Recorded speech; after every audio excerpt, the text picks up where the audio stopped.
So tell me if this sounds familiar. You're relatively new to woodworking and you finally complete your first real woodworking project. It's a thing of beauty. Nice tight joints, everything is square, and now the only thing left to do is apply the finish. So you think you're home free, right? Well, that's when reality strikes. There are so many different finishes and so many different ways to apply them, it's enough to make your head spin.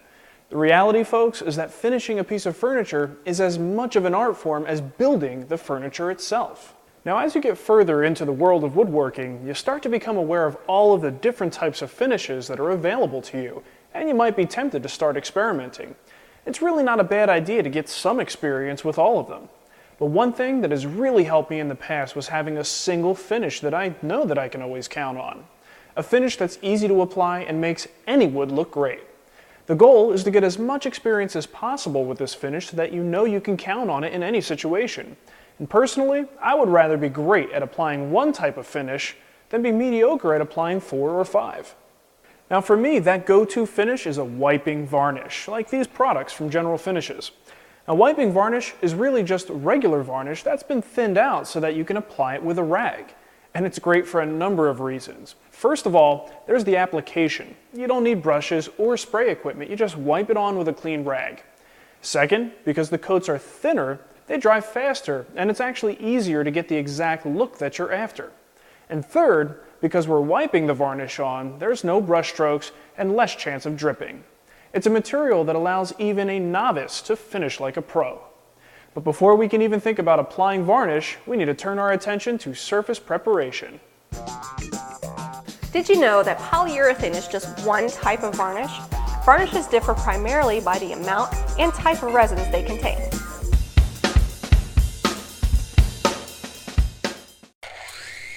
A finish is only as good as the surface on which it's applied. I start by rough sanding the surface with 80 grit.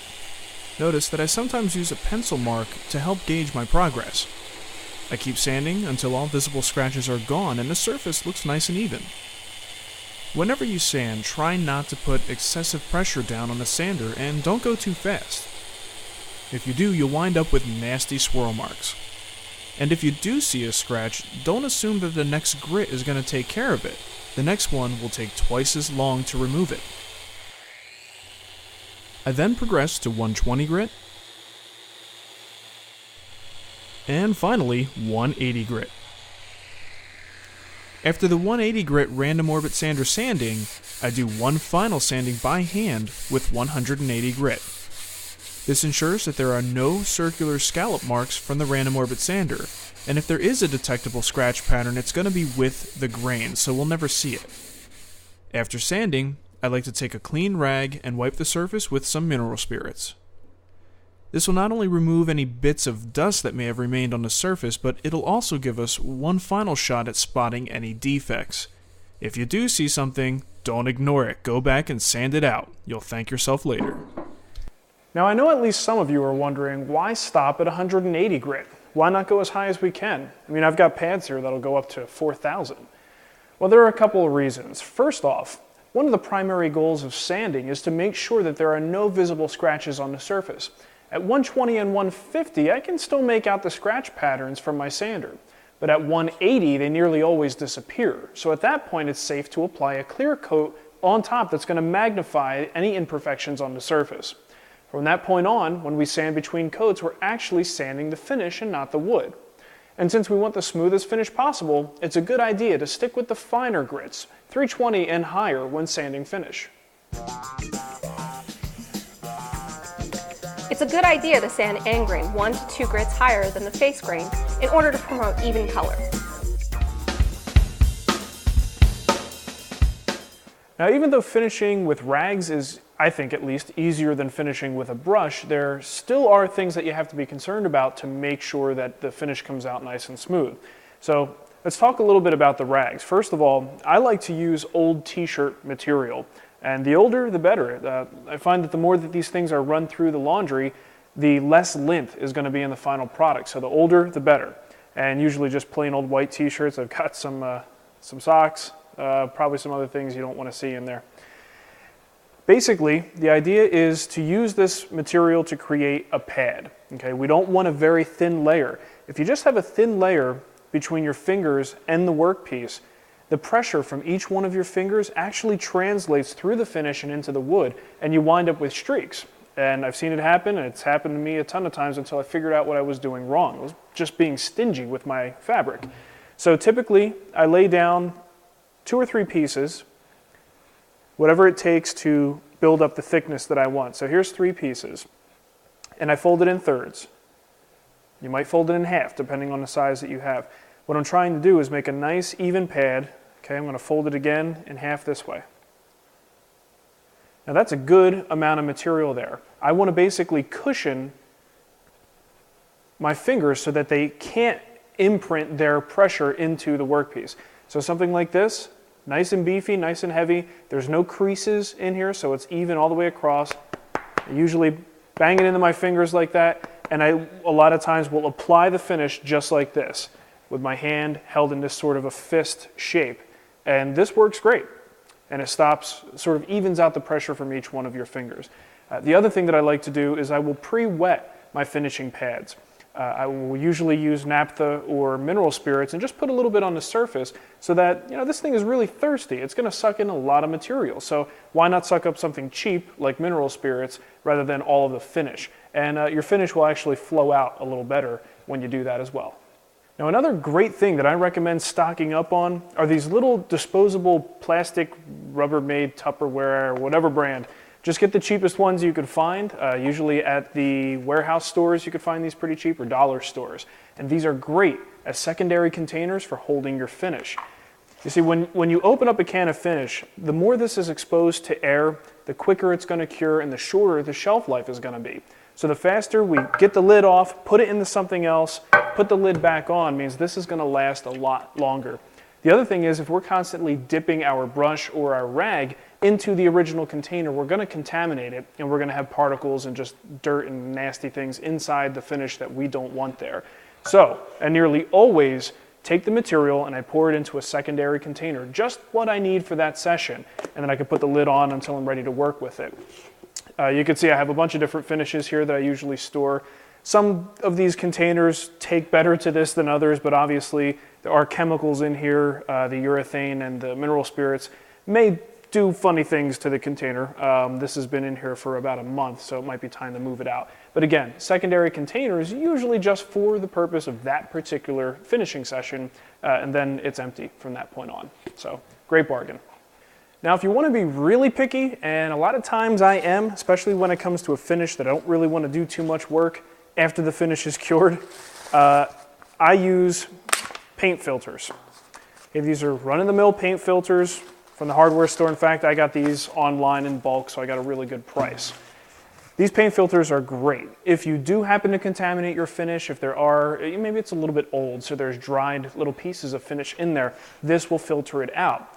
And it's great because you're putting your finish into a secondary container anyway. Why not just pour it through a filter first, and that way you know the stuff that's in here is very pure and there's nothing that's going to contaminate and ruin your finish. Now there's one more thing that will make a huge difference in your ability to determine what is taking place on the surface as you're applying finish. I mean, when we work in a regular environment with fluorescent lights and it's all light that comes from above, it's really not the ideal situation. To see what's actually taking place on the surface, you don't want light that just floods everywhere. You want light that kind of comes in from one direction, from one side, and is a very harsh light. So there's actually something called a raking light that wood finishers use. Well, not just wood finishers, but all types of finishers in the automotive industry as well. It's a light that's driven from the side at a very low angle. And what it does is it just really highlights any flaws, any shadows, anything that you see on the surface that might be a fleck of dust, a spot that you missed. You could see it clear as day.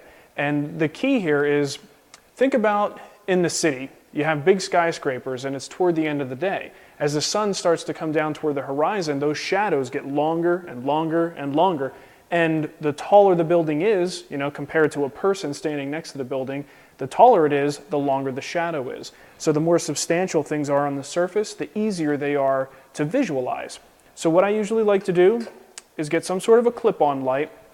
A perfect example here is just a little floodlight, and I bring it down at a shallow angle, And now when I'm applying finish on here, it's going to be really clear what's going on. Now I've got the studio lights in here, I've got the overhead lights on so you can't see it. But what I would recommend is try turning all the lights off in your shop and keep the raking light on. And you will be absolutely amazed at how that reflective light is going to show you what truly is going on the surface. Now, one thing that drives me nuts about a lot of finishing videos or just general videos that I've seen, once they start talking about finishing and applying the finish, I really can't see what's going on. I mean, a clear coat on top of a nice clean piece of wood, maybe that first coat you can kind of see the finish be absorbed and the color changes, but in reality, by the time they get to coat 2, 3, I can't tell what's going on. So the way that I'm going to do things here is going to be a little bit different. I'm going to turn all the lights off, and the only thing I'm going to have on is the raking light, and it's going to be pointed in a direction so it's actually good for you guys to see it. It's not even really going to help me much as I'm applying the finish, but it should make it a little bit clearer what I'm actually doing and how much material I'm leaving on the surface. So you're welcome. Now let's talk about the varnish. You can really use any brand that you want. Over time, you'll develop your brand preferences just as I have. Now, I like to use General Finish's Armor Seal. I can't say it's the best varnish out there simply because I haven't tried them all, but it's easily my top choice for my own personal experience. And I learned about it from David Marks, so that certainly carries some weight. Now, Armor Seal is already diluted for wiping, but if you do decide to make your own wiping varnish, it's very simple. Just dilute the full strength stuff by about 50% with mineral spirits. Here's what I like to do. I take a brand new can, and I actually pour about half of it into one of these spare cans that you can get at the home store. Okay? And with about 50% in each can, I then take my mineral spirits and I fill each can to the top. And what we're left with is 2 cans of wiping varnish. As you can see, I'm actually using General Finish's Seal-A-Cell for this first coat since I have some on hand. For simplicity's sake, all you really need to use is Armor Seal or your wiping varnish of choice for every step of this process. Now, the wood is very thirsty at this stage, and there are no points for neatness. I usually skip the secondary container and just pour a little finish right onto the workpiece. Spread the finish out evenly and rub it into the surface. Don't worry, you have a few minutes to work here. Let the finish soak in, and if you see any dry spots, hit it with some more. After a minute or so, I wipe off the excess with the grain. Now, drying time can range from 4 to 10 hours depending on your environment. So how do you know when the finish is dry? Well, an uncured finish feels cool to the touch and it's a little bit clammy. A cured finish, on the other hand, is really dry and it feels like it should be about room temperature. Now, every coat from this point on is fundamentally different from the first. Instead of the finish being absorbed into the raw wood, we're now applying finish on top of other coats of finish. And each layer of varnish is kind of like a sheet of plastic wrap, okay? When it's all said and done, you're going to have multiple layers. And if one of these deep layers has a flaw, that flaw is going to be visible in the final product. And that's exactly why I take so many precautions in making sure that each layer goes on nice and smooth. The second coat requires a bit more careful technique. Using a pre-wet pad, I begin wiping about a pad's width in from the edge. The pad is loaded with finish at this point, so I start a few inches in, and then I move back to the edge and proceed across the board with long, smooth strokes. Notice that each stroke overlaps the previous by about half, and towards the middle, I notice that the pad is feeling dry and the film thickness is getting thin, so I reload the pad, and again, start a few inches in from my last stroke just like before. Once I reach the end of the board, I go back to the beginning and make one last pass to make sure everything is even and smooth. Now, on a large surface, you may not have this luxury, so make sure you get it right the first time through. Now, once the surface looks nice and even, leave it alone. In fact, if you can, leave the room as quickly as possible. Movement in the room will only stir up dust, which will eventually land in the finish. I even know some guys who take a spray bottle and then wet down the entire finishing area ahead of time just to make sure that they don't stir up dust when walking around. Now, after the second coat of Armor Seal dries in about 6 to 12 hours, it's time to smooth the surface. No matter what we do, there's always going to be little imperfections on the surface of the material. And sometimes it's little wood fibers that decide to stand up and say hi, and sometimes it's just dust particles. Whatever it is, it's got to go. So lightly sand the surface with 320 grit paper. And if the paper starts gumming up, the varnish just isn't cured enough. After sanding, you need to remove the dust. I like to use a brush attachment on my dust extractor, which works quite nicely, and it keeps the dust from becoming airborne. Now it's time to apply the third coat. Follow the exact same procedure as before. Remember, filtered finish, secondary container, pre-wet the finish pad, and long smooth strokes. Now go in the house and relax. After 6 to 12 hours, it's time for a light sanding.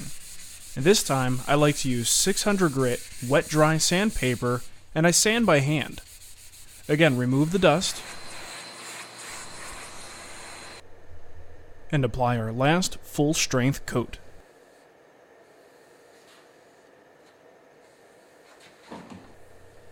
Now here's a great opportunity for me to show you the power of the raking light. You see that little streak near the bottom of the board? From my perspective at the time, I couldn't even see it, but from your perspective, it's clear as day. That's exactly why we use this method.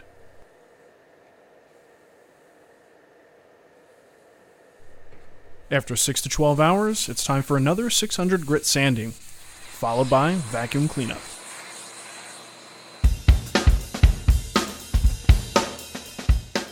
Now the great thing about a wipe-on finish like this, aside from the ease of application, is the fact that you can increase the thickness of the film in very small increments. In this way, you can easily achieve the exact look that you're going for, whether it's 2, 4, or 8 coats. So what do I like to do? Well, most of the time, the 4th coat of Armor Seal is my last. I like a protective finish that still gives me a close to the wood look and feel. I think it's the perfect compromise of beauty and protection. Now let's talk about that final coat. As the finish cures, it's almost impossible to keep things from settling into it. But if we somehow make the finish dry a little bit faster, we might be able to drastically improve our odds of a flawless finish. One way I like to do this is to dilute the final coat to about 75%. And instead of using mineral spirits, I'm going to use something that flashes off quite a bit faster, naphtha. Apply the naphtha varnish mixture just like all the other coats and let it dry. This final coat should dry fairly quickly, and you should be left with a nearly perfect surface.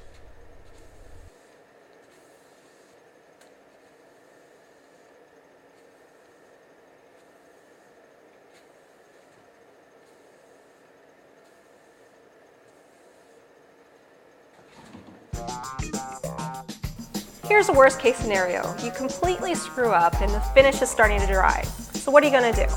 Well, don't sweat it. Just get a few rags and your can of mineral spirits and wipe the varnish off. We'll call it a do-over.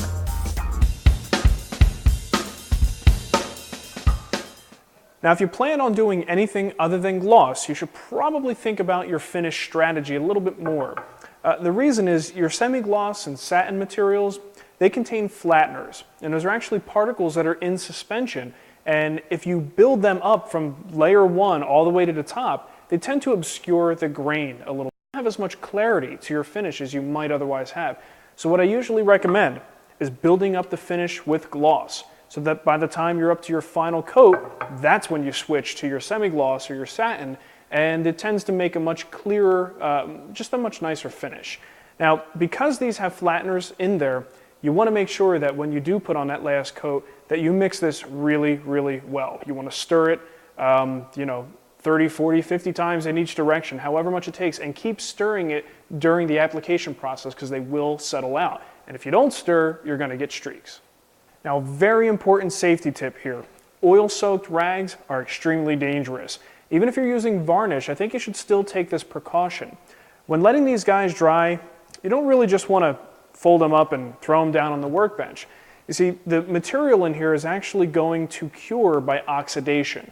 And oxidation is an exothermic reaction, and that means that it produces heat as the material cures. So if it's folded up and bundled up like this, you've got multiple layers of heat that will build up and it will catch fire. Shops have burned down because of things like this. So it's a real good precaution to bring it out to one complete layer. And this way, any heat buildup can dissipate because it's spread over a nice wide surface and there's air exchange on both sides of the material. So I usually drape mine over a garbage can, or most of the time, I'll actually just lay it in one single layer down on the floor. And within a day or two, it gets hard and crispy, and at that point, I just crumble it up, throw it in the garbage can. And one thing I won't recommend doing, that I have seen some people do, is they just throw these into a bucket of water. The problem I have with that is we take one little bit of waste and turn it into a whole lot of waste. So I'm not sure what you do with the water after that point. You've got hazardous materials. So for me, I like to dry it out and throw it away. So after your final coat, if the surface feels absolutely perfectly smooth, you don't feel anything on the surface, you're in good shape, and count yourself lucky, because I think in most cases, most of us are going to have some flaw in the surface. I mean, the reality of it is, in our workshops, we don't work in clean rooms. There's dust everywhere. There's always ambient dust in the air. It's nearly impossible to end up with an absolutely perfect finish. And that's okay, because we have ways to work around that. There is a process in woodworking known as rubbing out. In fact, it's in a lot of trades. It's a way of taking a final coated surface and buffing it out so that it not only brings up the shine and the luster of the surface, but it also abrades it and smooths it out. If there are any imperfections, they'll be gone after that rubbing out process.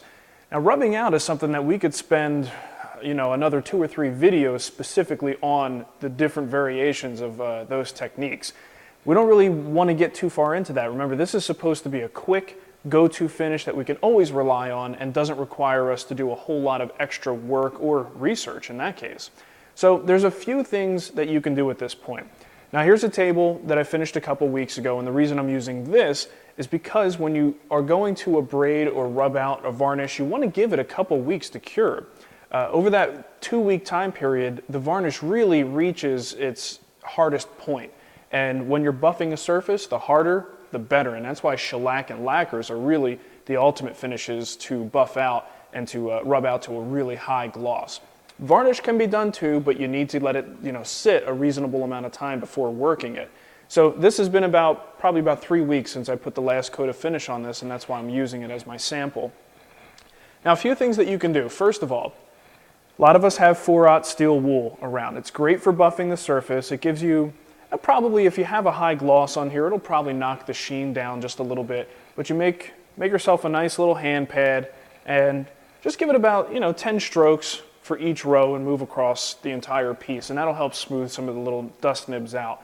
But I do find that the steel wool, being so soft, tends to just ride over some of those bumps. So it's not as abrasive or as aggressive as we want to be, but we don't want to be too aggressive because we don't want to put brand new scratches in the top of this workpiece. So what I like to use are these little foam abrasive pads here. Okay, these are meant for a sander, but I just use them by hand. These are actually from Festool. It's their Platine series.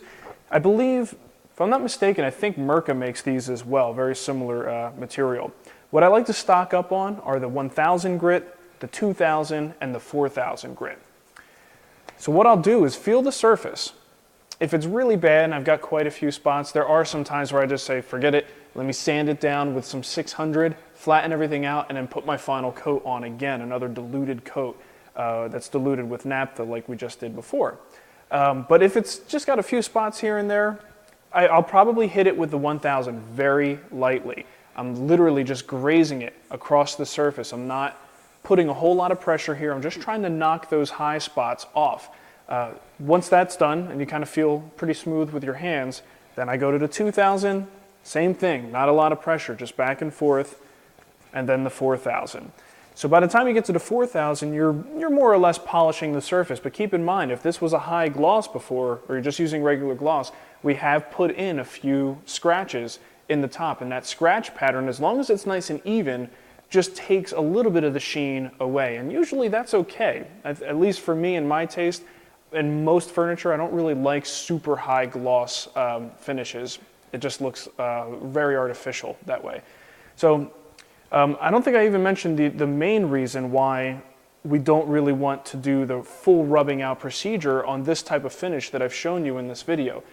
This finish is relatively thin. Okay, so if you're brushing on some coats of varnish and you've really got a nice thick layer to work with, then go for it. Rub the heck out of it because you've got enough material to work with. Rubbing out abrades the surface and you actually are sanding away some of that material. So if you have a real close to the wood finish like we're trying to achieve here, it's actually really challenging to buff that surface out and not burn through the material and get down to bare wood. So in this case, this project and the test work piece that we did, I'm going to play it safe, and I would either use, like I said, the steel wool, which is okay as a solution, or these abrasive pads, which are my absolute favorite solution. And when it's all said and done, you're going to end up with a surface that's probably smoother than you ever thought possible. Oh my goodness, I didn't think that was possible. Now, one of the best things about this type of finish is the fact that it's so flexible. Depending on what wood you're working with and particular circumstances, you can really tweak this finish one way or the other to meet your needs. So let me show you a few of the variations that I use most frequently. Okay, first of all, you can add some oil to the mixture. And instead of just having pure varnish, it'll actually be an oil varnish blend. Pretty much the same stuff that they sell in bottles for 15, 20 bucks a pop. You can make it yourself for a lot cheaper and get a lot more material. Okay, so the recipe I usually use is 1/3 boiled linseed oil. Eye protection is always good when working with these liquids. 1/3, this is just polyurethane. Any varnish of choice would be good. And this is 1/3 mineral spirits. You can also use naphtha. And you could vary these numbers to suit your needs. For instance, if you want it to be a little more loose, a little bit more liquidy, you could just add more mineral spirits. If you want it to be a softer finish, more natural and close to the wood, go a little heavier on the boiled linseed oil. And if you want more protection, go a little bit heavier on the polyurethane. So, but the basic recipe is 1/3, 1/3, 1/3. So give that a real good mix. And application, it's actually easier than what we've done before, because now that the oil is in there, you have the added advantage of very, very slow drying time. Okay, so you get your rag, and this kind of finish is a little bit different than the varnish in the application. I like to literally just flood it on, get as much on there as possible.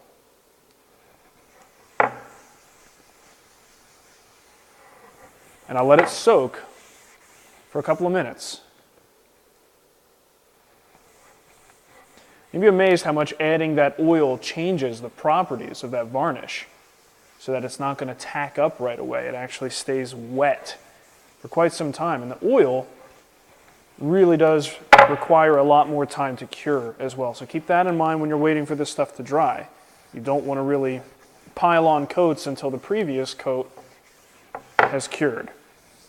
Now, as that's soaking in, I'll actually just sit here and watch it for a few minutes. And what I'm looking for is areas that have decided that they're a little thirstier than others. Okay, and on a curly piece of material like this, you're going to have a lot of those areas. So what I'll do is essentially over the course of about 5 minutes, 4 to 5 minutes, I will sit here and observe the piece, and I will keep adding this material for that 5-minute period. And it may just keep sucking it in, and you keep adding it, and it sucks it in. You don't want to be here all day. So if it still starts to look like you have dry spots after that 5-minute period, fine. We just at that point need to walk away and come back to the piece after it's cured. Okay, so you let it sit for a little bit. Once it looks like it's taken up what it's going to take up in that 5-minute period, come back with a nice dry, clean rag and wipe off any excess. Now this is, like I said, a light duty finish. 2 to 3 coats, well, I would say maybe 3 to 4 coats of this stuff would be good. And this is not exactly something you want to put on your dining room table. It's a light duty finish, so you don't really want to use it for things that are going to get beat up. Ornamental stuff, jewelry boxes, smaller pieces, this is really good for. But you could start to toe that line and move over to the more protective finish by just basically having a wiping varnish that you've just added a little bit of boiled linseed oil to. And occasionally I'll do that. I'll have a mixture. If this were all wiping varnish, I may add a teaspoon or something of boiled linseed oil, and that gives me a lot more working time, but I still get the benefits of having all of that varnish in the mixtures. Now I've got another variation of this finish that can come in real handy. And now that we've got our oil varnish blend out, I've got a piece of quarter sawn white oak here. And as we know, a lot of these oak woods have a very distinct pore pattern in them, very wide open pores. So I soak the surface with the oil varnish blend, and then I just take some 220, maybe 320 grit sandpaper, and start sanding with the grain. Okay, what this is going to do is create a oil, get a little bit more on the surface here. It's going to create a oil and varnish and sawdust slurry, essentially. And as we move the sanding block back and forth, it's going to push that slurry into the pores. And when everything cures, you're going to be left with some, basically a varnish and sawdust mixture that's going to sit in the pore and fill it up, and it's going to be as good as any other pore filling method that we might use. Okay, so after a few minutes, I'll keep adding oil and go back and forth. I'll keep at this for a few minutes, just until I can see that the pores are getting filled up. Okay, and then I come back with a nice clean cloth, and I'll just lightly rub across the grain and drive some of that material down into those pores. Okay, and we'll fast forward here next day. Once this is dry, I'll come back with 320 grit, lightly sand the surface, keep it all nice and smooth. Look at it with a raking light, make sure that all the pores are filled to my satisfaction, and if they're not, then I'll repeat the process one more time.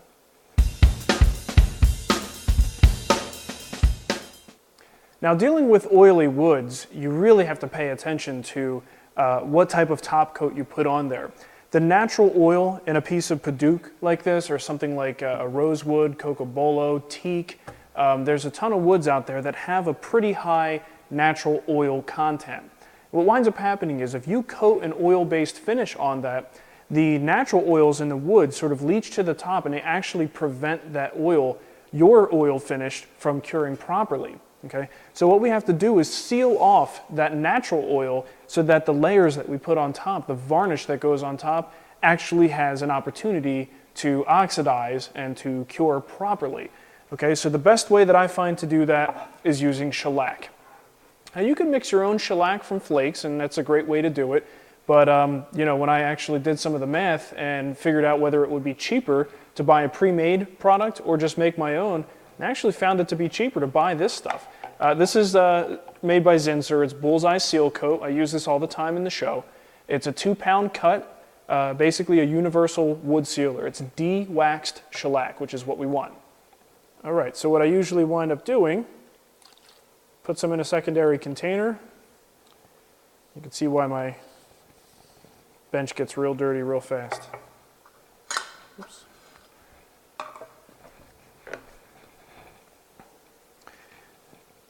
I take a little rag. Now usually you want to do this on a freshly sanded surface. And if you want to be extra cautious, you can actually wipe the surface down with acetone or even denatured alcohol, something that'll get rid of any of that surface oil, but I don't usually bother doing that. The shellac typically has no problem binding. Shellac is a great universal sealer. Where it will literally just about bind to anything, and anything will bind to it. So it becomes a very, very helpful thing to have in the shop, especially when you're not sure whether something is going to bind properly, or you're putting one finish on top of another finish and you're not sure if they're really compatible. All right, so I would let that dry for about 3 to 4 hours and come back with probably a 320 grit, give it a nice light sanding to smooth everything out, and then it's safe to proceed with your varnish mixture. At that point, the varnish is going to lay on the top, the natural oils are blocked in, they can't get through that shellac layer, and you know, you'll be on your way to a finished piece in no time. Hopefully by now you see that a beautiful finish doesn't have to be the result of a complicated process. Now, it certainly can be, but it doesn't have to be. I like to think of this particular finish method as a foundation. It's one that you can build upon and modify over time as you begin experimenting with different finishes and different techniques. And remember, finishing requires patience. With the right set of techniques, that patience is rewarded with a handsome, eye-popping finish. And once you have a few successes under your belt, you'll probably start to enjoy the finishing process as more of a part of your craft. In my opinion, the finish deserves as much careful attention to detail as your hand-cut dovetails do. Now, if I can give you any parting advice concerning finishing, it will be to know what's in the can. Be wary of labels and always read the ingredients list. If you know what the components are and how they behave, I could give you a can with no label at all and you'd still know what to do with it. Now, once you can see through the marketing jargon, the finishing picture becomes a whole lot clearer. Thanks for watching, be safe, and good luck on your journey into the world of finishing.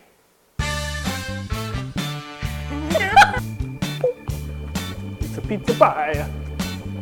Or primarily by the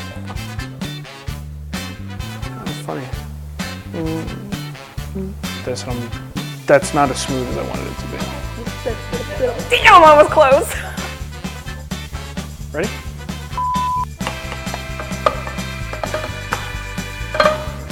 I'm trying to read.